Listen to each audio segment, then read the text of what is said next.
Hello everyone, I hope you are doing well. Today we will talk about how to fix or how to solve the problem of installation failed on the application of Candy Crush. You will click on settings.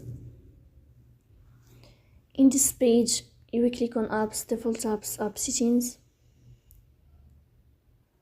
When above here, you will search about Candy Crush and you will enter.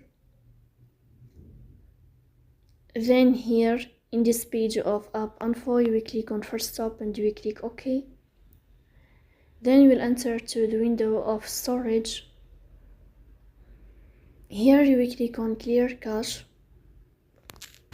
In the end, you will turn off your phone and you will wait a moment to restart your phone again to fix that problem.